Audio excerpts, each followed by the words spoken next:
Yo, what's going on, everyone? It's Brian and Jim here. We're drinking beer and play a game, and welcome to another episode of the Power Hour podcast. Yes, hello everyone. Welcome back to the almost seemingly bi-weekly Power Hour podcast now, the way we've been going lately. But yes, welcome to episode 302. Thank you for joining us tonight. Sorry we didn't have an episode last week, but it was spring break, lots of activities to be had with family and friends and kids and blah, blah, blah, blah, blah, blah. So we're here now. We're recording. We're big. We sure are, Jim. And yeah, like Jim said, Jim was a busy boy. Kiddos on spring break. Jim can never not have a million gazillion activities. And I was just uh, dog dick swamped between work and just projects around the house. So it was just like, I have no energy to do shit. Right. It The got break so part bad. of spring break never applies to me.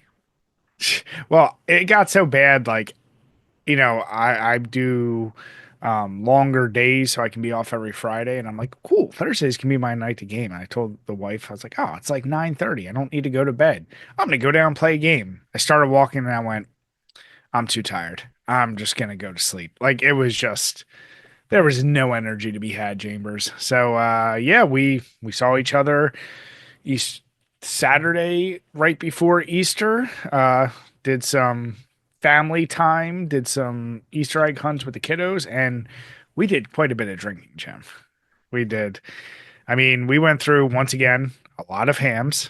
Um, did you dip into any of the IPAs? I can't I had remember. one of those strong IPAs you had from Yards with the video game cover on it. Yeah, we had. I had some of those, and then when doing this certain tradition we do where the adults search for a golden egg, winners basically get booze. I won, got some Tully, got some Jameson, so I poured out some Tully. Basically did double shots after a whole night of drinking beer, and then it was followed by more drinking beer. So yeah, Jim and I were a little tuned up, a little tuned up. Oh man, that was one of those sneaky ones where all of a sudden it was just like good, good, good, good, good. Uh-oh.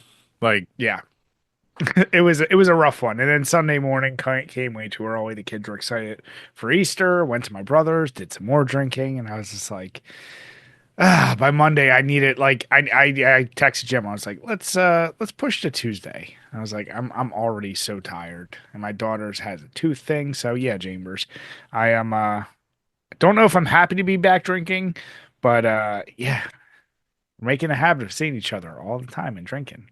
It's like weird, the weird, old days, Jim. weird how that works. Right, that's a flat circle. Jim, and I just whooped everyone's ass in pool like always. Some Probably would say helps when I put in a third of your balls. That probably helps. We're both down to that one ball each, and old Jimmy here just I'm a charitable type, Brian.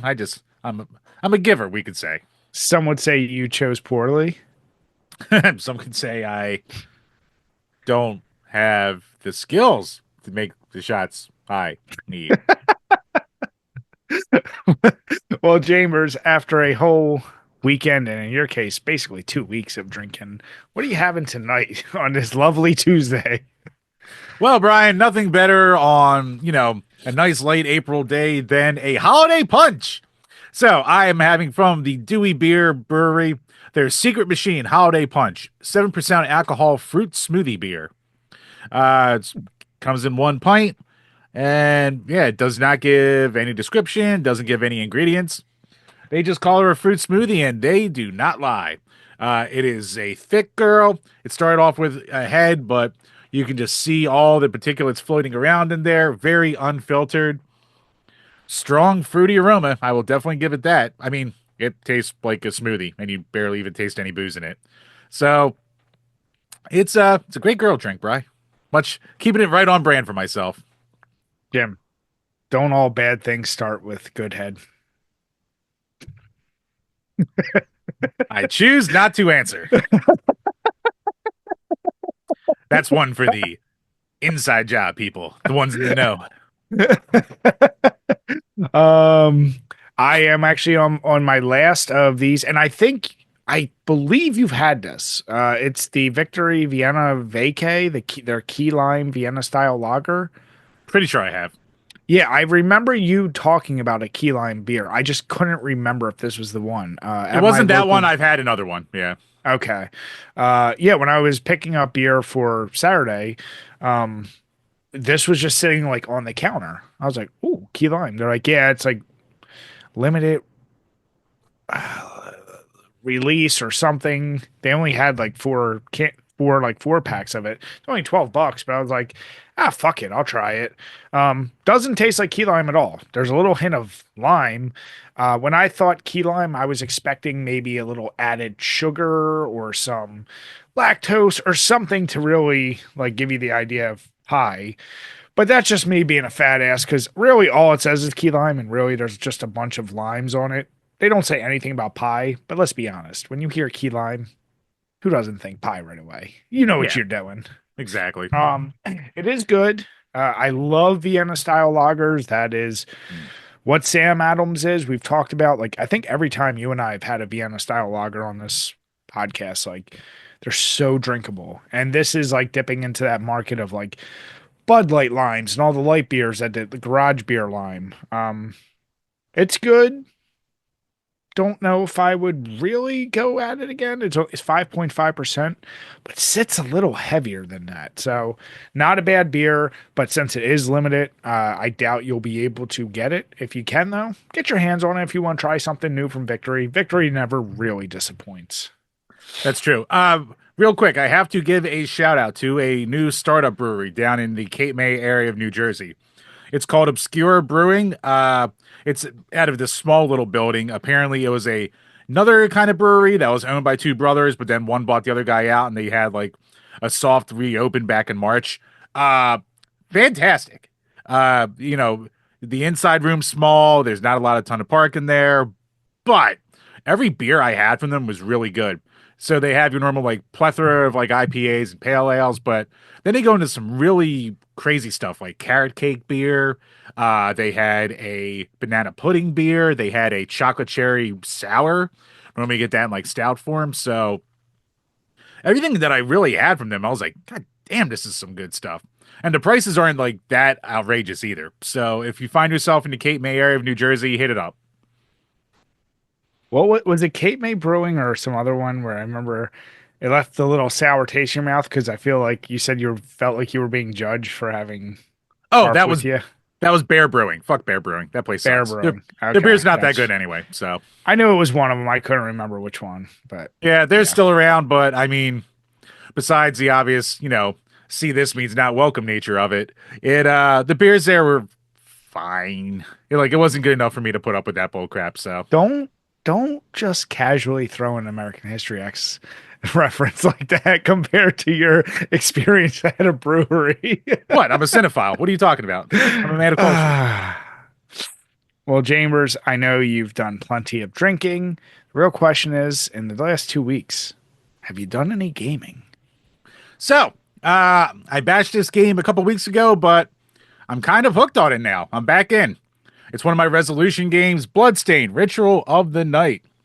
Hmm. So this is a game that I talked about before that I was hopelessly lost in, and it still does piss me off here and there because it was one of those ones where it's like I had to talk to this random guy in a spot that, I guess between the lower resolution of the Switch, I didn't even notice he was even fucking where he was. So that could be a Switch problem, that could be a me being dumb problem, but once I got past that, because I was stuck on that for like 5 hours at the 32% mark of the map. So I'm up to like 75-ish% of the map now. It's fun. It's not like the greatest Metroidvania in the world, but it's good for what it is. Like it's certainly not bad. It's very reminiscent of Symphony of the Night as you would expect. I like more, I guess, streamlined ones that don't require as much talk to this guy or brew this thing to get past this part kind of bullshit. Like just let me get my stuff and unlock stuff and move on. But Yeah. for, like, I'd still put like a Metroid or Blasphemous over it, but for what it is, it's a good time. And last night, after taking about a week and a half off, I had the itch for some StarCraft, so I hopped on there for a little bit. Um, just enjoy my time on there. I'm a Silver Leaguer through and through. Sometimes I'm feeling good about myself, and then all of a sudden I have like 15 Void Rays just destroying me, and it's game over. So that's fun. But, every once in a while you have those little victories that you pull out of your ass and it just keeps you coming back. But yeah, that's about it for me. What about you, Bry? Nice.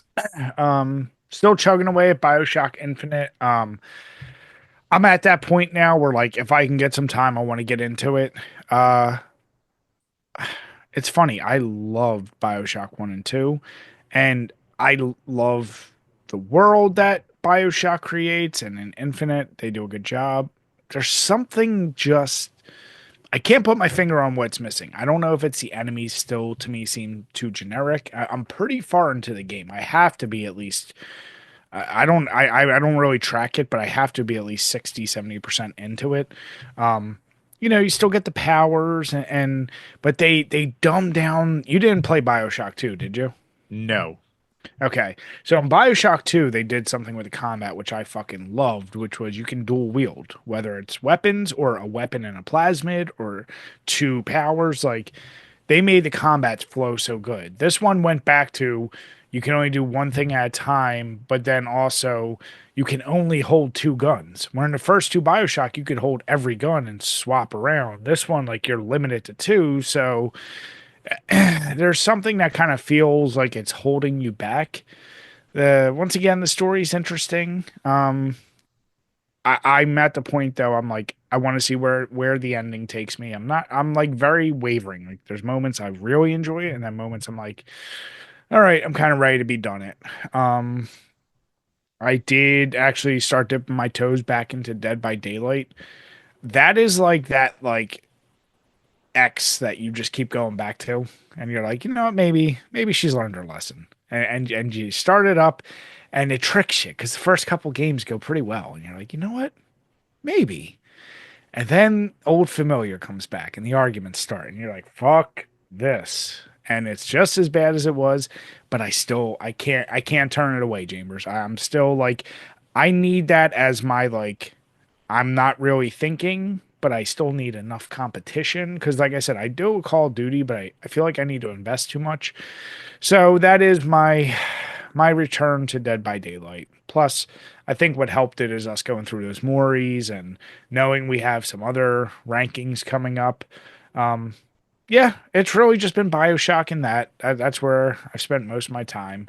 I want to wrap up Bioshock though, like I said, as quickly as possible because even though I know you're going to go through fully X-Men 2 and we already did X-Men 1, I want to play through X-Men 2 all the way and beat it just to, so we can be ready for that review.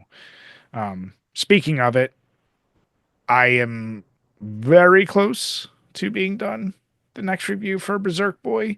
I don't want to promise any dates because times get fucking crazy, but that's all thanks to you patrons, which once again, thank you for the support. We have that, we have X-Men, and we have Max Payne. So we have the log, we're getting through them, and we even have our bonus beers episode potentially coming out in the next 2 weeks if we actually are able to record this week. Yes, It's really tentatively just a planned. matter of once we record, those come out quick. It's just between Jim, Nick, and myself. Obviously, schedules are nuts, but we wouldn't be able to do any of this without the support of you all. So, Chambers, what questions we got this week from our awesome patrons? So, real quick, speaking of support, thank you to A. Brian for upping his tier pledge from $1 to $2. So make sure you keep track of these posts and get those questions in.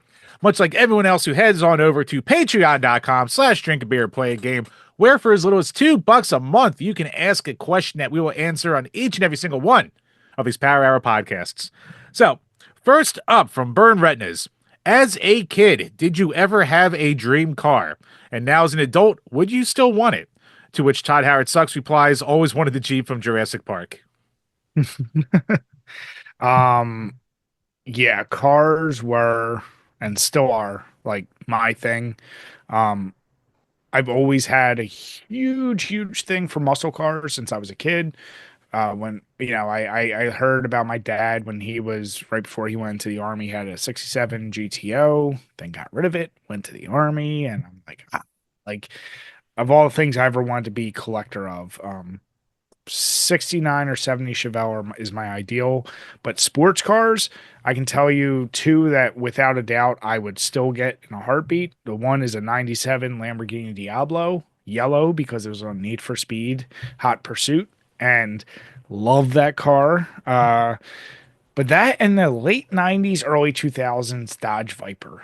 The fact that it was like a V12 engine and the way that bitch looked, like, I don't know, that thing always got to me. So those are like, if you ever see me posting that I'm in either one of those, then you know I won a lottery. But more than likely at some point in the next 5 years, you'll probably see pictures of me with my muscle car because that's without doubt my next car. So that's where my mind always is. What about you, Yeah, gamers? so I was never a car guy. To the shock of everyone, I'm sure. Yeah, but I just I just screamed grease monkey. I don't know what you're talking about. Brian, why are you laughing so hard? What's going on here? But I mean, when I was a kid, had this toy of a red 80s style red Lamborghini. Looking it up, I guess it's the Countach. I don't know how to Countach. Countach. There, see, shows how much I know. But yeah, what is that? The suicide doors they call them? They go flipping right up, or Yeah, most Lamborghinis have the doors that go up. yeah. But that's like that car just looked like the sleekest goddamn thing in the world to me as a kid. Like for whatever reason, I just had a toy of it, and I just loved the ever living shit out of that thing and play with it all the time. So that always like stuck in the back of my head is like, man, that's a car I'd love to have one day. So yeah, much like Bry, well, if I ever had a car like that, I'd probably Ryan Dunn myself. So it's probably better I'll never be able to afford a car like that. But yeah, I just think that's a beautiful fucking machine right there. Jim, I respect the choice. I only laugh because I'm picturing you trying to get in and out of it. My fat ass trying to fit in that It- goddamn thing. it's just the awkwardness. It's not the weight. And I believe was that the one in I need to look this up to confirm. Yeah, in Wolf of Wall Street, that's what he drives. And when he's high and he's trying to push the doors up, he's Oh, driving a fuck, Countach. that's right. Yeah. Yeah. So yeah, some reason that scene would be very like if you ever got that car, you would probably recreate that scene by accident. Oh, Unfortunately. oh, if Jimmy was a rich kid back in his early 20s, yes, that would have happened. Yeah, the Countach is yeah, I mean, Lamborghini, there's some badass machines. So good choice. Thank you. Respectable choice. Better than I was waiting for you to say some dumb shit. So good job. Like, I like the Volkswagen vans. Eh. Yeah, never did it for me, those vans. It's like, that'll be a decoration, if anything. But yeah, and next up, also from Burn Retinas, I guess the episodes are so far apart, he didn't realize those for the same week. But whatever, we welcome all the questions. Oh yeah. You're a buddy cop duo. What's the good cop and who's the bad cop? Ooh. Is it good cop, bad cop, or is it dumb cop? And Hey, like, right, I don't put mean, yourself down like that, all right? Jim, you're It's not not gonna nice. like this. You would have to be a Seth Rogen-ish, goofy, funny, but bumbling sidekick.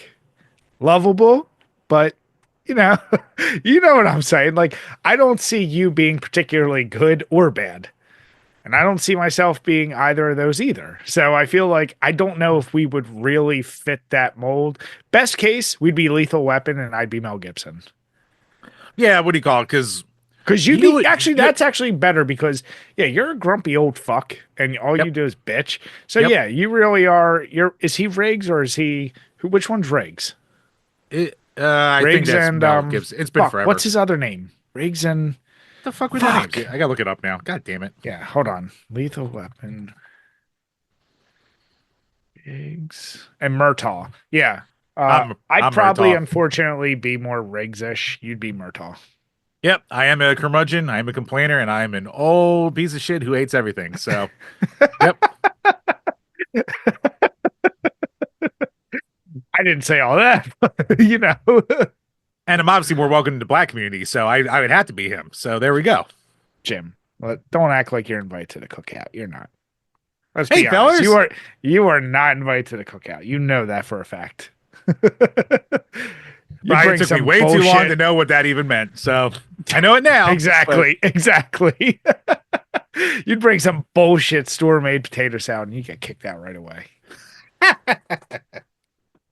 No, I like that though. Yeah, I'm trying to think if there would be another better buddy cop duo. I mean, you could be kind of what's that movie? Other Guys. You'd be kind of like Will Smith, and I'd be Mark Wahlberg. I'd Hmm. just be yelling at you a lot, and you'd be too scared to shoot your gun and have a slow car. Damn it.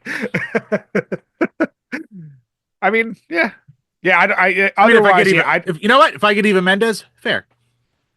That's true. I mean, here's the deal. I don't think we fit the mold of traditional good cop, bad cop. We need a Yeah. mixture like what we're throwing out there. I like that question a lot. Yeah, that's a good one. So, at the risk of having to stop this stream real quick because it looks like the video's frozen, just want to say a big thank you to everyone out there for all the support as usual. If you're listening on iTunes, Spotify, or well, Spotify's fucking broken, or Podbean, then make sure to head on over to everywhere else. Leave those comments, leave those likes. Anything you can do can and will help the page. Truly appreciate it, guys. And just like Burn Retinas, make sure get multiple questions in if it's been a little while. We don't mind. Thank you, guys. Yep. All right, Chambers. So one thing that pissed me off this weekend, Jim, when we were drinking, everyone's sitting around the fire, having s'mores, enjoying beers, being social. Look over at Jim. I assume he's clashing with clans. But something far worse, Jim. What had so much of your time occupied Saturday, and I'm sure plenty of Sunday? I was watching WrestleMania. Some of the saddest words you can say in this day and age, Jim. You know what, Bry? And was it worth it, Jim? Was it worth it to be devoid of your friends and family? No. I luckily eventually turned it off and decided to be social because I was like, man, every time I tune in, it's just not good. So we were watching when I was over. It was WrestleMania Saturday, WrestleMania 41, and oh, what a stinker of a night that was! Damn near everything they put on was just not good. So yeah, except for the main event, I can't recommend anything from a rewatch from that. Then night two happened. I watched it beginning to end. First three matches, banger after banger after banger. Fantastic start to the night. The women's three-way for the title, amazing. Drew and Damian Priest street fight, ton of fun, great. The four-way for the IC title, awesome. Randy Orton's open challenge and Joe Hendry coming out. You know what? Bit of a squash, but it was fun. Then after that, boom. Quality falls off a cliff sharply. AJ Styles, Logan Paul, I mean, it wasn't a bad match, but I just could not pretend to care less. The women's tag team title match, I mean, come on, gives a shit. Becky Lynch is back. Who cares? And then, of course, you had the main event, the debacle of a main event between one Cody Rhodes and one John Cena on his retirement tour. A match which has drawn so much ire from the internet wrestling community at large. And I gotta say, for the main event, I was actually enjoying it for the most part. Cena, like a lot of people were complaining that it was a slow match, and it was. But Cena was visibly working a different style, a slower style, giving people less of the usual moves and what he normally does. He even did a little chain wrestling here and there. Every time he tried to do the five knuckle shuffle or anything like that, he would delay it or play with the crowd. It was great.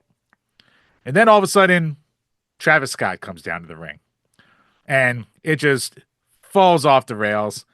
Goofy ending. A lot of people hate the ending with Cody, like, deciding to not hit Cena with the belt after a tug of war, being the good guy. Then he gets kicked in the nuts, hit with the belt, and he loses. That's like a classic babyface kind of loss. So I'm actually fine with that. I was actually fine with the main event outside of the whole 10-minute Travis Scott section, which, ugh. And of course, everyone complaining where the hell was The Rock because he's the one who kind of started this heel turn and everything like that. So, yeah.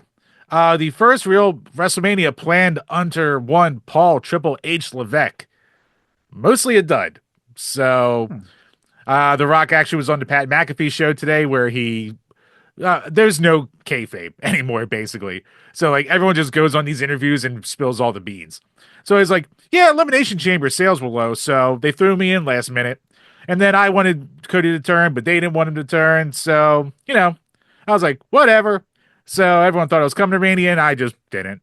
It's like, what? And he's like one of the board members of TKO. So he should have a real vested interest in this, turning out well. But yeah, very bizarre state of things in the wrestling world right now of WWE. It seems I like mean, AEW is slowly climbing back up a little bit. Like ratings are a little bit better lately with Moxley as champion. Like I think Moxley's an awful champ, but he brings the ratings for their standards. Uh, and yeah, WWE is like it was riding high for a couple years there. It's starting to couple chinks in the armor, I gotta say. all right. One, get rid of the fucking 2 night thing. That is so obnoxious. They started, I had to look up. They started in 36. And I don't know what drove the need for that. It's like, Right. The drive for just, that was WrestleMania itself being like an 8-hour show at one point. I'm saying get rid of all that.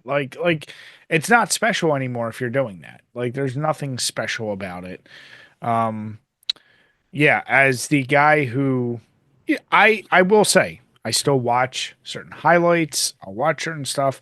There is that part of me that always like, man, maybe I want to do start re watch wrestling, and then I see some of the dumb shit, and I go, oh yeah, no, I really don't. Um, it- it- it's the same problem I feel like UFC has right now. Like the star power just isn't there, and you see with the night two of WrestleMania. At the end of the day, you still got almost 50-year-old John Cena as your champ. And I know what they're trying to do and I respect it. And there's a part of me that always laughs like for the past 15 years, you still have to rely on the old guard. You got to throw in the attitude wrestlers or whoever or a Brock Lesnar. And now it's Cena. Like, you need to just switch it over at some point to like, all right, you need to stop having those legends, have them earlier, maybe earlier matches, but you can't have them be your champs. Like, yes, of course, throwing the Rock in every once in a while and letting him win, he's pulling more money than all those guys put together. So is it fucked up he didn't show up? Yeah, but they need him more than he needs them. So that's just the reality. Um, yeah, it's like yeah, WWE is this weird thing because I saw the same shit you did, and all these wrestlers, like the ones that still want to believe, like you can't even enjoy kayfabe because they're squashing it all on a million podcasts or talking about it, and that gets highlighted more than the matches themselves, and you're like, oh yeah, and like Logan Paul, say what you want, dude's athletic as shit, but like he's doing everything under the sun, and it's like you're not really a wrestler, so why would you take any of his matches serious? Like I don't know, like there's it cheapens all of it at the end of the day, and it's like if you want to make it special, don't have 14 goddamn matches. If you want to make it special, like make a championship really mean something. And I feel like every highlight I see, and it's been like this for a while, knock it off with like everyone getting 25 finishers and then they get finished. Like go back to the days when one finisher is enough to finish the guy. Like make it mean like make all the impacts mean something. Like it doesn't need to, everything doesn't need to be a Michael Bay film. Get back to better storytelling with the match itself. To your point, I saw people bitching about John Cena. I'm like, but sometimes you need the match to be a slower pace for a reason. You need to tell the story better, all this. And I feel like Cody would have been is a good candidate for that. Like, I don't know. Yeah. As the first one out the gate for Triple H to do, like you pointed out, I guess there were some okay moments, but yeah, all in all, it was a dud. But then again, be honest, there's a lot of dud WrestleManias out there. So it's And not like this is the exception. yeah, like there are a lot of bad ones, and there's so many people who are like, "Oh, that's the worst main event I've ever seen." It's like, motherfucker, You have no you idea. you don't even know. Yeah, there's been a lot of duds out there. And you know what? It's fine. Like that's allowed too. You're up to number fucking 41. So, of those 41, I'd say at least a quarter are duds. Oh, And easily. maybe I'm being too light on that number, but but like, yeah, it is what it is. I'm sure they'll learn and adapt. I'm curious. How quickly do you think until Cena loses it? Do they wait till SummerSlam or do they do it before then? I don't know. Do you wait until his last match, or does he actually leave with the belt and they use it as an excuse to make another belt that they can sell? So, yeah, I don't True. know. Like you could have him leave with the belt and then, a true changing of the times like he talked about on Raw on Monday, and then, introduce a new belt, do a tournament to make a champion and all that bull crap. So, make that the next road to WrestleMania, just a fresh start for everybody kind of deal. Yeah.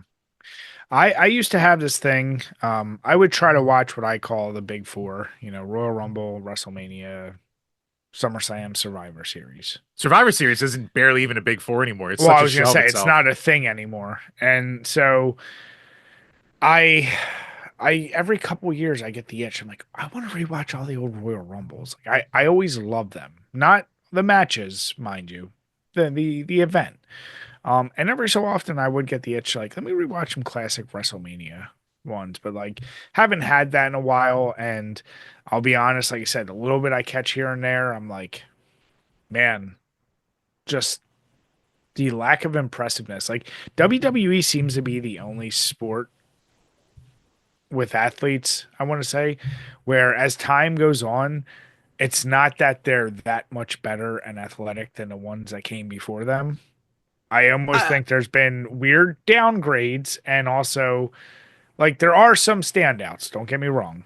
But like UFC fighters from the first one to today, like a mid-level dude today would fuck up everyone back in the past. And right. same with like NFL, any modern sport. I don't feel like that's the same way with WWE. I feel like you see a mid-level dude today and you're like, "Oh yeah, they still look terribly mid-level." I think you're just comparing physiques. Because if you talk about like the actual ability to do shit in the ring, the people today blow the old wrestlers out of the water. Now, I think there's a difference between like ring psychology and putting on a good match as compared to Yeah. the moves that you can pull off. But Yeah, like, moves mean nothing to me. I'm talking about, yeah, when you do a match, like I don't care that a dude can flip around, but also some of them dudes look like they still can't lift what. Now, granted, the old guys, they used to do lots of steroids. you And don't I'm say. sure that's more and more banned. But like other than maybe 10 dudes, like the fact that old Brock Lesnar is still like a beast to these guys, you go, you need more. You still need more of that. Like Ryback was a good one. Him, Big E. Like you got some of those big guys. You go, damn. But yeah, ring psychology. Like look at like Jake the Snake Roberts. I'm not saying he's a physical specimen, but that No. dude knew how to fucking tell a story through a match. And some of these guys are like, I'll just make up for it with handstands. And you're like, that doesn't do anything. Right, that's called all of AEW. Fuck you, Nick. Ah! So yeah, bit of a flop. Not I can't say I'm shocked. I was just more disappointed in looking over and seeing you on your goddamn phone. Um, I hope they get away from the 2 night thing. I'm sure they won't. I guess what is their pricing model? Like, how Oh, did you even watch that, by the way? well, I watched on Peacock. That's where the network basically relies on now. But Do you have to have like Peacock Prime to watch it, or is it free on Peacock? you have to have a subscription to it. Okay. And I get the subscription from my father-in-law, so I don't know how much his God subscription to Peacock damn is. it, Jim. Hey, he gets Amazon off us and Netflix. We get Peacock and something else off him. So it's give and take, You're Brian. an adult. Just buy your own goddamn subscriptions. Fuck. Right, I can't in this economy. No money left. But Fuck. yeah, it's funny for a live event like me being not.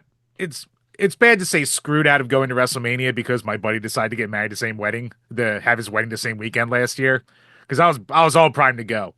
But directly after that, they announced a new dynamic pricing structure for their live events. So if you want to go to a live WWE event, they basically charge more now for more in-demand events. So a lot of seats were going for, I think the cheapest seat in the nosebleeds was like $750 for WrestleMania. So whereas before, Jesus like you could Christ. still get it for like a somewhat reasonable price for a ticket to a show. But yeah, they're really fucking the fans and milk, milk, milkity milk, milk, milk. And the two nights won't go away because they had almost 125,000 people walk through those gates, Brian, over Oh two yeah. nights. So, I don't know. I think it's just a lot. Like, and not that they need or necessarily are looking to re-engage the casual fan, but if they do want to open it up, that's a hard sell. This is not, this is an RPG at this point. This is no longer a shooter. This is no longer like a quick casual event. Like, you got to be fully invested, and maybe they don't need it. Maybe their sales are still so great that whatever, they'll do it until whenever. But I think it's obnoxious. And yeah, it it is. cheapens, once again, it cheapens it. Like, if you're the guys on the first night, like, does that mean you kind of got the shitty night? Like, forever, like, SmackDown was the shittier one. Like, if you were on Raw, it was like you're really on the better show. And now is it like the same way? If you're on night one, you're like, damn. But Brian, you're the main event of night one or the main event of night two. But yeah, now you're right. You Yeah, still want to be on the second show, I think. But yeah, so overall we can wrap this up. Weird show. Weird show, bit of a dud. I mean, at least almost every match had like a championship on the line, so like it kind of made sense to have all these matches. Like you didn't need the Logan Paul of the worlds versus AJ in a meaningless match, but I mean, then you have Logan Paul on your show, so you get that casual audience kind of more deal. eyes. Yeah, Yeah. So like everything kind of had its place. I'll at least give it that. It wasn't just like a battle royal for just to give guys a paycheck or a random grudge match that no one cared about. And the one or two that they were there exceeded expectations anyway. So I can't even complain about that. nice. But yeah, just what you had, meh, not great. Meh. Yeah, very meh. Well, Jim, let's talk about one dud and go to the king of duds. Right. You're You tell me constantly to stop watch wrestling. And you tell me other things like stop I buying do. from a certain company, possibly called Limited Run Games. I mean, listen, Jim, I'm not going to say you supported terrible people. I'm not going to say you were like, you know, someone who looked the other way at a company that was just bad. And you just continue to support them. But you did. And I told you many times, stop doing that. And wow, this let's just right off the bat say um it we have a video link below from Mr. IXRT. I Mr. don't know if there's a Exert. it, Maybe it's a different way of I saying was that. gonna try to say that. I'm just whatever. It's MRIXRT. Link below. Check them out. It is a hour and a half video, and it is entitled "The Betrayal of Limited Run Games: What They Don't Want You to See." And it's impressive because it covers uh, I don't even know how to describe, like, a whole slew of issues from limited run games. Some are known, but others I would say some of the more shady dealings from them. Things like purposefully not disclosing sale numbers so they can continue to release some things that are supposed to be limited. And who's going to know because we don't disclose it anyway. And it's former employees. Like, there's a lot of interviews in here, and the dude did a ton of work on this. Oh yeah. So I mean, there's so many things that are brought up, and Yeah. to his credit, he does a very good job of not throwing any names under the bus. Even more well-known sources for this, like a lot of the stuff from this we talked about before when Doug Bogart had his article that he published that he then privated. Like a lot of this comes from there. Like I was like, oh, that's from Doug's article, that's from Doug's article, shit like that.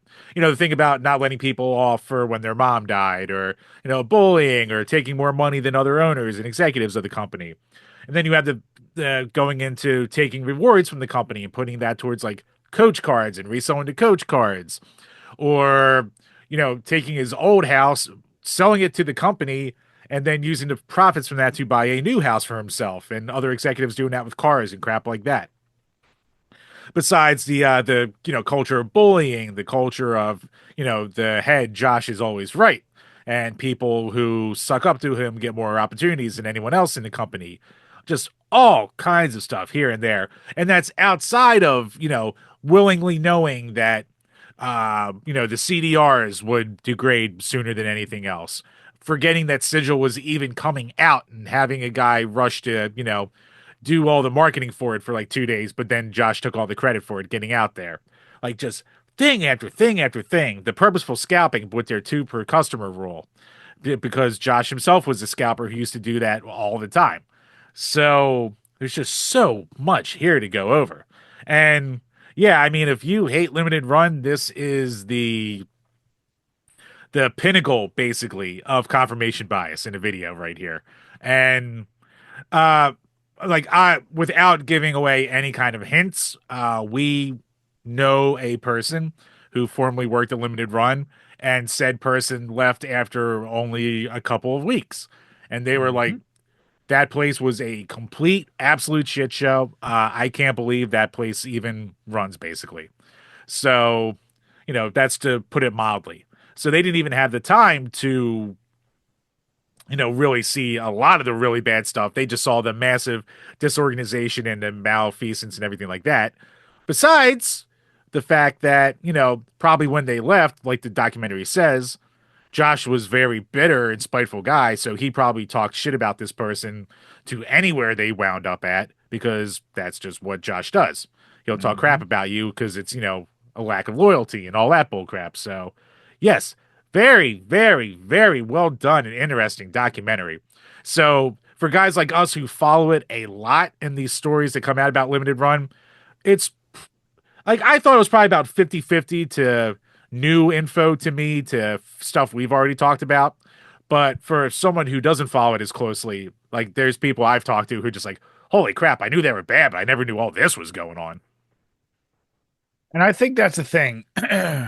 It confirmation bias is an interesting term you used. I think it definitely confirmed a lot of, we already knew enough shady shit with them, right? Like it wasn't super shocking to us, but it also then doubled down on like, oh wow, they also did this. They also did this. None of it shocking.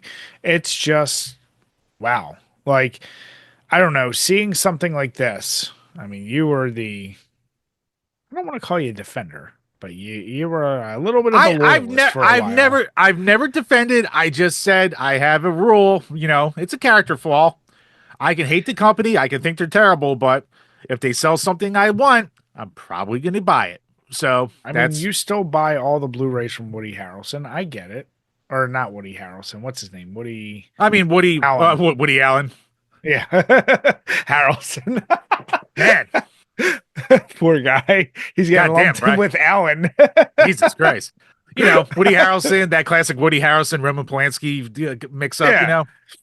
But yeah, But I mean, like, what's really like a sour thing for me on this was the claims that like any games that were returned or shit like that, they would donate to children's hospitals.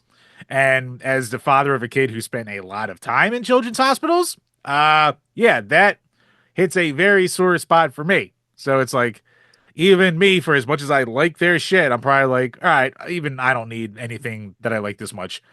Regardless of the fact that half the time something shows up on Play Asia 6 months later. So well, that could be a exactly. reissue, that could be just overstock, whatever it is. It eventually shows up somewhere else. And if I Well, really that need was something gonna that badly, I could always go to eBay eventually, because 9 times out of 10, the games from there don't gain that much in value. Like you can watch videos from our buddy Super Nintendo, who does this Retronomics series. He has a couple videos about, the inflation or deflation of limited run games. And a lot of the time, they don't gain any value no matter what than their sale price. So sorry, continue. so has it converted you to now a non-buyer? Is my real question. Probably. I mean, I was very much on the outs with them anyway. Like outside of buying their Castlevania collections, I haven't bought almost anything from them in like a year and a half. So it isn't like the old days when I was like, oh, this, I have a fleeting interest in this. I'll buy it just to have it. Like, all right, fuck that. Who cares? One, I have too much shit now anyway. And two, after seeing all this kind of stuff, especially with the children's hospital thing, like, it's like, fuck you, fuck them. Yeah. Here's the thing I don't like about it is similar to crowdfunded shit. Like, unfortunately, when you think of retro re-release games or even games that never got physical copies, it's kind of synonymous with limited run, right? Like, it's unfortunately the brand name. They're the And Bitcoin of this whole genre. Yeah. Yeah, and when shit like this comes out, unfairly, it's going to sour the name of all other reputable companies. And that's the only part that I'm like, that sucks. Because, like, you could be a completely legit, reputable company and you do shit right. And, like, they're like, yeah, but you're doing that thing. Like, isn't it like limited? Like, you'll automatically just be lumped in there. And Yeah, I like you feel have like, like the premium editions and the super rare games as Otherworld and those other companies. yeah, Like, yeah, go support those guys. Like, they have their problems too. Like their games take even longer to come out for the most part. But you know what? At least it seems like it's coming from a good place with them. yeah. So I don't want it to affect them negatively. But anything that I don't want to use the term anything that bashes, but like, yeah, if you're a fuck up and you shed light on the negativity is what I should say. Like, I'm fine if the guy was just a douchebag. I'm fine if on social media he acts like an asshole. All those things, but some of these other practices, things you just mentioned, things that are in a video, decide for yourself. But like, there are certain character flaws where I go, okay, I can let a lot go. I was already on the outs. Like, I didn't like them after just one or two things. You know, I've been outspoken about my opinion about them. I'll just say And that. how? But I'm glad to see Jim. Just like many things I tell you about in life, you're coming around to the right side. Damn it. Jim, does it just pain you to have to say you're right? I mean, I'm still not going to, but But no, watch. Like you said, if you're someone who doesn't know anything about Limited Run, it's an interesting watch. If you're someone who really dislikes them, it will be confirmation biased. If you're a defender of them, maybe it'll be interesting to watch. I don't know who would still be highly defending them unless they have a personal connection to this guy.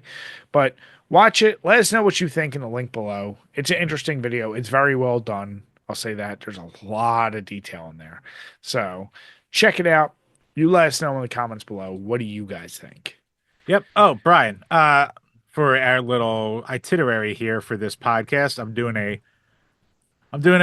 audible right now because speaking of companies that will always have someone there to defend them, we have us a little update on pricing structure for the good old Switchy 2, Brian.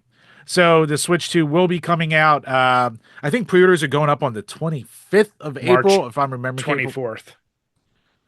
Well, oh, okay. So no, April 24th. So pre-orders Yes. for the Switch 2. This came from GameStop on April 18th. So pre-orders for the Switch 2 will begin on Thursday, April 24th, 2025. The price will remain as announced at $449.99, with the Mario Kart World bundle being remaining at $500. Pricing for both physical and digital of Mario Kart World would be 80, Donkey Kong will be 70. Switch to accessories will we have the big price adjustments from our good old friends at the tariffs. So, uh let's go down the list here, Brian. A Pro Jesus controller will now Christ. be $85. A pair of Joy-Cons, 95 five, Wife. $95. $95. A Joy-Con 2 strap, $14. A charging grip, $40. A wheel set, which is just a plastic mold you can put your Joy-Con into, because I had that for the original Switch. $25. The Switch 2 camera that they previously showed off, $55. A dock, $120, which that really isn't, I don't think, that much more than what a Switch 1 dock, separate dock would be. So that's not too terrible. Carrying case and screen protector, $40, which there's going to be a billion third party companies. Don't worry about that. The all in one carrying case for $85. The AC adapter for $35, which that's actually not that different from what a AC adapter is now. And then the Micro Express card from Samsung, 256 gigs for the low, low price of $60. Yowza. The people that are diehard defenders of Nintendo, like, what happened to you as a child? Like there's such a what's the word when you start taking pity on your captors? Oh, Stockholm Syndrome. Yeah. Like there is such a level that it's like this like die hard loyalty to this brand of fucking video game. Like, okay, without going into detail, I work in an industry that is probably more than anyone else affected by tariffs. And I promise you, the price flux is not this great. This is Nintendo pulling Nintendo shit. They're using it as an excuse. They are not really being charged this much more to justify 95 fucking dollars for a pair of Joy-Cons cuz Joy-Cons on the Switch was what, 60? It was like 70-ish, Was if I it? Oh, remember I right. thought it was It, always it was it was 60. bet- it was between like 60 to 80, depending on like the color scheme and all that bullcrap. 95 fucking dollars. That is just excessive. There's a I mean I have an issue with all this. Like and like you said, here's the deal. Go third party on all this shit. Your Pro controller. I promise you, the shitty $30 or $20 Pro controller I got for my Switch, guess what? It's still working better than Joy-Cons from the original Switch. Well, on Amazon. It's probably the one everyone has, the blue one. That shit still works perfect. A strap. You could probably get one for $3. Charging grip. I don't know what the fuck that is. Get it somewhere. Like all these things. Please don't. Like, just Nintendo. Like, man, the greed is strong with them, and we know it. And once again, I'm still trying to decide if I'm okay with 450 as a price point. Because what was the original Switch? 300? Yeah, I think maybe 350 tops. Okay, so 100 to $150 increase in this market. I'm kind of like, yeah, it's not going to offer enough where it's justified. But I'm also at the same point, I'm like, you know what? Anyone who buys a Switch 2 is going to probably play the balls off it. So 450, it doesn't like fully. Unfortunately, we're at that point now where like I don't think that's terrible for what it it's is. not terrible, but it's also it's a lot, right? Like it's still crazy because at the end of the day, you recognize other than first party games, you're getting the lowest possible tier to play any AAA games if you play it on this system. Like versus the Xboxes or PlayStations or PCs, right? So you're paying for convenience. Like I said, I don't absolutely hate it. The price of games, Mario Kart World, once again, we've talked about that at length, but all these other additions, oh my God. And a fucking SD card. 256 gigs for $60. Are you kidding me? That's insane. Like, let me see what a 256 gigabyte SD card. I see one for $20, $18, $20. Yeah. It seems like 15 or $16 is the cheapest I can see on Amazon. So why the fuck does it need to be that much money just because it's a Nintendo one? You tell me, Jim. Yeah, I, Defend it. Defend it like those Nintendo whores. I mean, the only thing I can say for like say the Pro controller is like it has back triggers built into it, kind of like the Pro controllers of like the elites of controllers of the Xbox and shit like that has, and it's gonna be like a high quality product. The Joy Cons I can't defend. Like, oh, you can use like a mouse, like whatever. Um, yeah, I mean, even that stupid fucking camera, that no one's really ever going to use. And even Hori has their own version now that's gonna be like, $15 less, but it's only in 480p, but what's the visual quality you're even gonna see anyway? So like that probably doesn't matter all that much.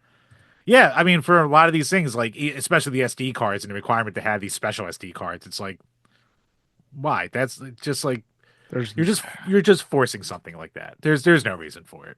and once again, I don't like the tariffs being the reason, right? Like once again, being in an industry that should be affected way more, that's not the true justification for a price hike that much. They're going to use it as the excuse, but I'm telling you that is not a true barometer of I mean, oh it's directly because of that. It's not.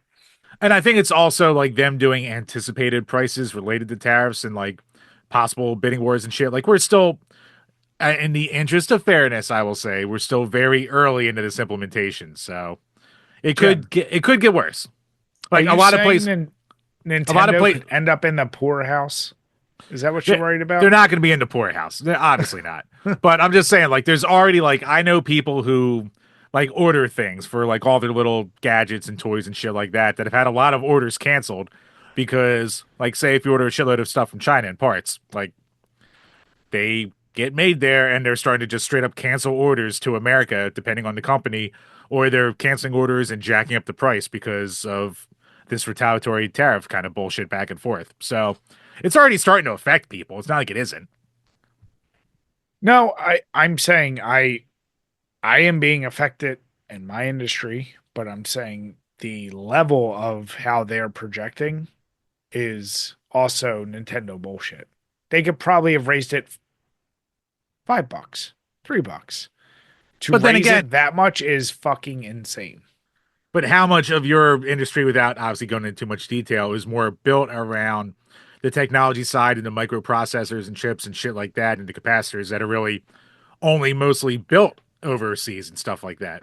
Like if we're talking a lot of, a slight hike on, steel and concrete and crap like that, like yeah, that's annoying and shit, but Even in the, yeah, without going into specifics, uh, certain things that are built are very heavy in Asia, and they you should see higher prices and like controls and companies that deal in controls or security devices, I'll just say, and I what see they Brian's in the need. femboy industry. All right.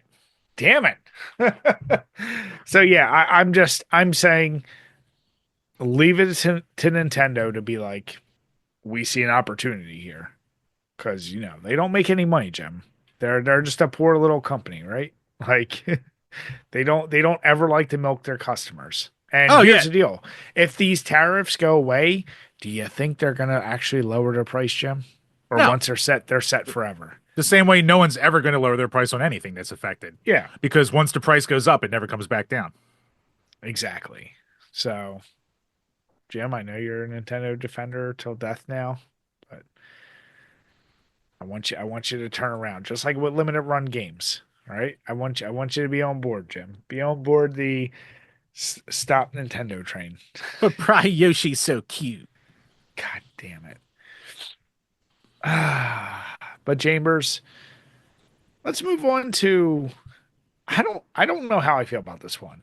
Uh Number one, I'm going to be honest. I didn't know what the fuck Marathon is. It's a upcoming first person shooter that is it's a loot shooter is a better word I'm going to call it. It's coming out from Bungie, and there's a lot of hype around this game. It's coming from Sony. It's coming from the same group that may or may not have had anything to do with Concord. So there's a lot of concern with there.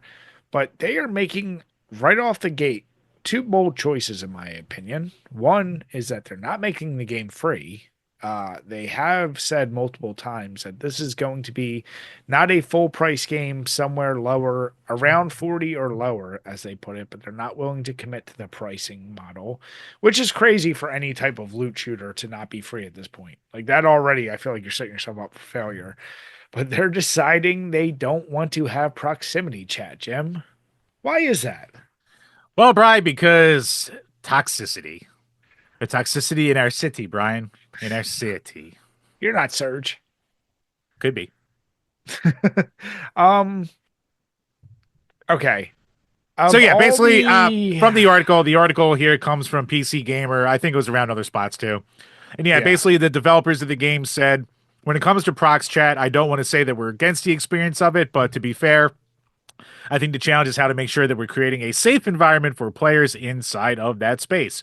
I don't think anyone really has a good solution to that just yet, but because we're so dedicated to making sure that we're creating a safe space where we don't have players just flaming each other or doing terrible things to one another, I think we're not ready to invest in proximity chat until we have a solution.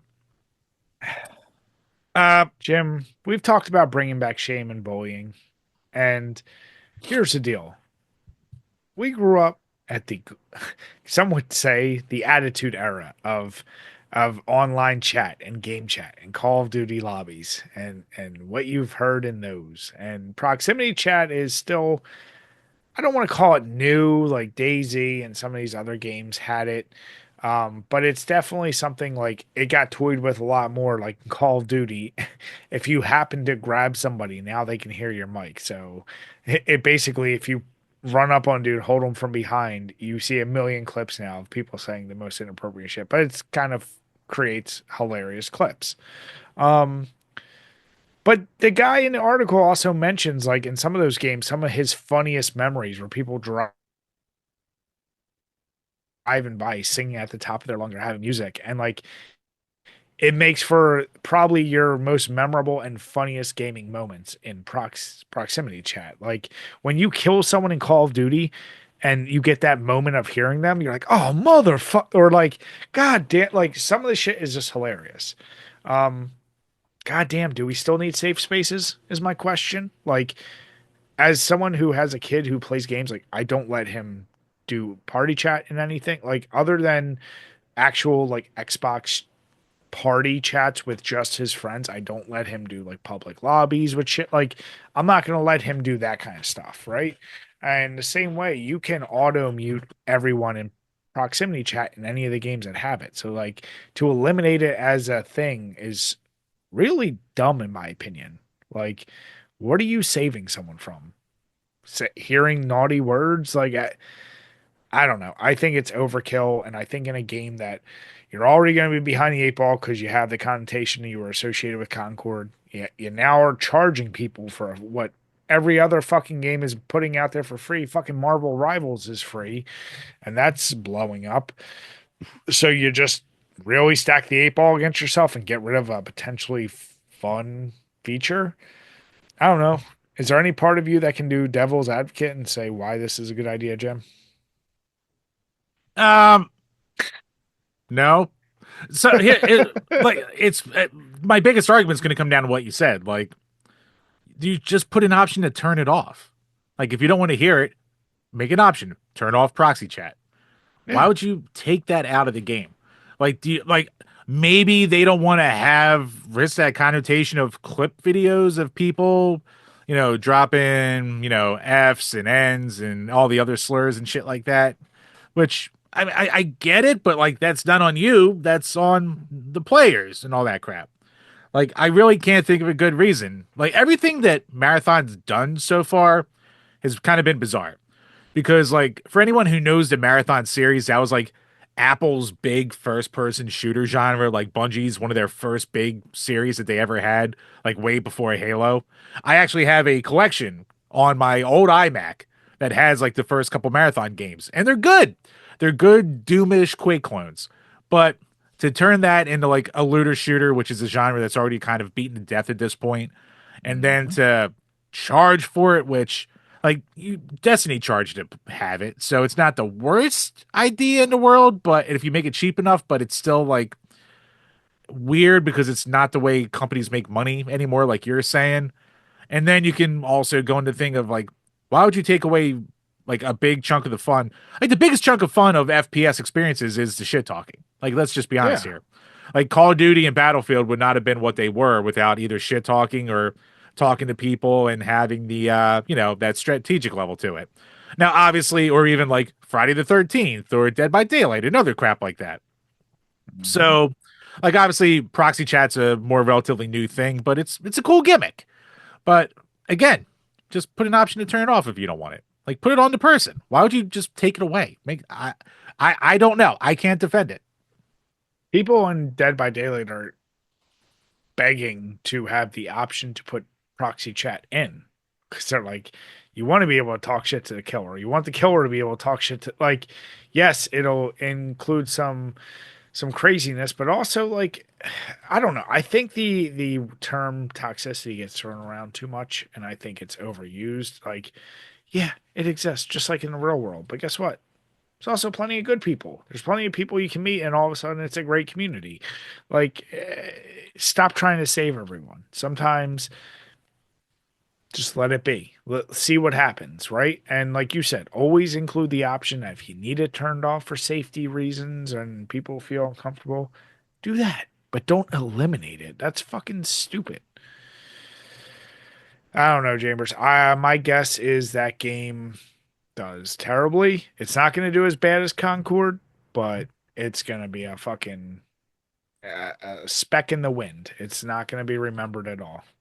Yeah, like I don't think it's going to be tough to be as big of a flop as Concord was, but yeah, I mean, I'm not hearing a ton of hype around it in general anyway at this point, and it comes out in September.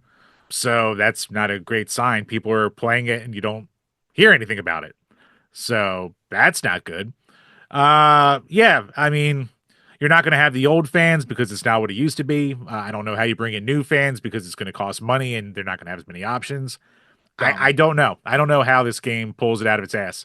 Unless there's word of mouth that it's like the best looter hero shooter out there and it's magically this like diamond in the rough game. But outside of that, I think it's going to be dead on the vine. I'd be willing to bet a couple cases of beer. That's not going to be the case, Jim. You don't call me crazy. Call me crazy. You're a brave man, Brian. You're a brave, brave man. Sometimes, Jim, I think the important thing is know when to take your L. And then there's some people that I don't think know how to do that, Jim. Is there Brian, anyone online that you could possibly think of like that? did do people take L's, Brian, or do people just not understand what what the meaning of things is and what intent is, Brian?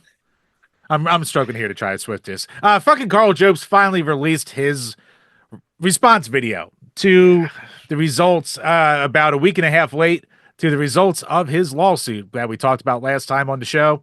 And yes, clarification, enough people told us in the comment section. All right, so there wasn't actually a lawsuit from Billy Mitchell to the guy who killed himself. Fucking Apollo Legend. It was just like a cease and desist that Apollo went with. So that's why there was no money to be exchanged because he just stopped talking about him. So like that's one thing with like Karl keeping saying that he lost a lawsuit. And then in Karl's video, he basically says, we can sum it up, right? We have some cliff notes here. He's like, I lost if I misled you. Well, he says, if you feel like I misled you, I'm sorry. Instead of just saying, I should have done That's this a better, yeah. which he Yeah. kind of says sometimes, but he also has to throw in. It's like half and half between I didn't do a good enough job and I'm sorry you felt that way. Basically, that's what this Yes. whole video is. All 32 minutes of it.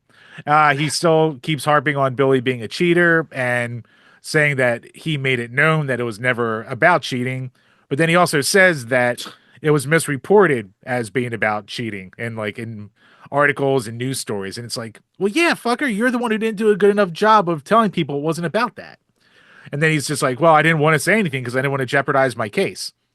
So it's like, okay, you're doing that, but if you're already spilling the beans so much about all this other stuff, how is it going to hurt your case at that point too? And obviously that wasn't the right call because you fucking lost anyway. So at least you would have had a lot less people pissed off at you. And then of course there were the leaks that came out from his Discord of him being like, I ran my case through ChatGPT and it said there's no way I lose, which he addresses in Oh, here well, and he's thank like, God. yeah, like that was just me having fun. That wasn't me actually thinking that AI was going to be right about this court case, which that just sounds like a cope to me. Uh, Yeah. but yeah, it was a very interesting video. It currently has over 610,000 views and only 30,000 likes. Dislikes are disabled at this point, so I know there's a way to look at them. I'll see if I can find that right now. But Brian, How while do I do you? that, you give your thoughts on this video. I mean, my thing. You summed it up. Like, I don't want to say it's insincere, but it's like, yeah, I may have fucked up, but there's a lot of that, right? There's a lot of, but I really wasn't trying to mislead you. Like, if you're gonna say an apology, just own the apology. You can't kind of flutter in there like the reasonings and the this and like you said, the like you're still trying to call out Billy Mitch. Like, guess what? No one gives a fuck if he cheated. Like that was the assumption with the fucking King of Kong, right? Like since back then, people have had a feeling about this guy. Regardless of that, no one like that is not a relevant thing unless you're still caring about the court of public opinion, which Dude, if you're about to have to pay out 300K, stop worrying about public shit. It don't matter. You need to get your lawsuits in order. Like we've covered enough goofy ass lawsuits and ongoing shit. We still see shit with Smash JT and Alyssa and all that. And like this is just another case where it's like, dude, shut the fuck up. That's kind of how I feel. Now, granted, he's already lost. Um, I think he said in here, is he appealing this decision? He is appealing it. Yeah. Real quick before we get into that, dislikes only 11,000, so it's still more likes than dislikes. So at least he's got that Almost going half for him. though. Almost half. Yep, yep, about a third.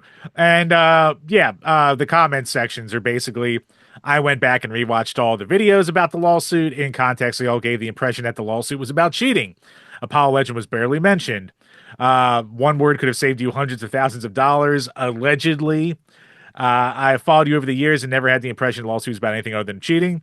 "Quote unquote, I would never make such a claim unless I had very good evidence to support my position, and it was a Reddit post." Like the comments are not being kind to our boy. Our boy, well, your boy Carl. I would never sign off on him. That's completely your boy. I was against it from the get go, Jim. Let's be honest. Billy Mitchell's lawyer is already drafting a concerns notice about this video. I warned as many people to possible to see my retraction. Oh, that was the thing that stood out to me the most is when he tried to make the argument that like he put in a retraction, and he put in a retraction on at the very end of another video that the video was like called like the biggest accomplishment in esports or speedrunning, some bullshit like that, Yeah. and he threw that in at the very end. But in this video, he goes, I don't know how anyone didn't know it when the video with my retraction had, even more views than the video about the lawsuit. It's like, motherfucker, that's the last 3 minutes of like an hour-long video. So it's like, Yeah. that's just the most disingenuous bullshit that like you can really hear or like make an argument for with yourself. So, yep. It's You like, know, love how no matter your Carl, thoughts on Carl, every comment here is, yeah, you fucked up, bro. which is what it is, right? Like sometimes has he not learned like sometimes just shut the fuck up. Like either give full send apology, be like, you know what? Lost. You guys felt this way. Don't don't make the statement like I didn't like just say, "Hey, I'm sorry if I wasn't trying to mislead you, period." But then don't make it sound like, "Well, you still misinterpreted what I said." No, no, no. Just I'm sorry. I'm sorry. Like just if you're going to apologize, fully apologize. Don't feather in the bullshit. Is my point, right? Or either don't apologize at all or go all the way. So, um I don't know. As with all my years of being a lawyer, Jim, I don't know if he has a chance to really appeal here. I don't. I.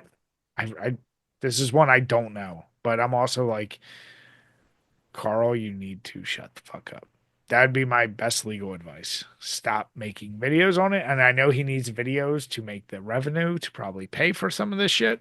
But I'm Oh, at the yeah. same time, I'm like, yeah, all that shit's admissible in court. So don't misspeak and stop relying on Chat GBT. That's all I can say. And don't, hang your hat on a fucking Reddit post. This is what I notice is like as you put the term, people terminally online, that disconnect of, but everyone online agrees with me. It's like, yeah, but that doesn't matter in the real world and in court cases and all these other things like actual real world shit. Stop relying on Reddit, period. Yeah, I mean, not to say that courts are infallible or anything like that, but No, especially given, we're talking Australia's court system and shit like that, and how they're very apparently strict on defamation cases, and like it's a lot harder to prove defamation apparently in North America than it is in Australia. So, yeah, he done goofed. Chambers, on a lighter note, how'd your beer treat you tonight? Uh, the secret machine. Very delicious, very tasty. Kind of enjoyed every second of it, and I kept my sweet tooth going, bro, like the fatty fat that I am, with the Mutant Brewing Stuntman Sour, a raspberry sour ale at 6% alcohol. It's got it the A lot of the mutant brewing always has like NFT monkeys. Like their designs are, it's They're almost still doing nostalgic at this those. point. Yeah. Yeah. So yeah, it's almost got a weird charm to it to see this in this day and age, Brian, in the year of our They're Lord the po- they're, 2025. they're the pogs of the NFT world. Basically, yeah. But yeah, a super red, what you would expect from a raspberry sour. I've had other raspberry sours, tastes like raspberry. It's good shit. Yeah. Yeah, I switched over to the Bit Viper Citrus IPA from that collection of the video game themed beers from Yards. Once again, love those packs. I get those pretty often. They're all just great IPAs. This one is 6.5%, so a little stronger than the key lime beer. The key lime was good, but these IPAs are delicious. I tried to avoid the 9.5% one. Wasn't trying to get fully See. fucked up. But with that, everyone, we want to say thank you all so much for listening, for watching, for supporting us. And if you are watching, please make sure you hit the notification bell, hit subscription, leave some comments below, let us know what you liked and didn't like. And if you are listening on Podbean, iTunes, or Spotify, hit the subscribe button. And if you leave us a 5-star ring, we'll read each and every one of your comments on these Power Hour podcasts. With that, we want to say have a good night, everyone. Cheers. Cheers, everybody.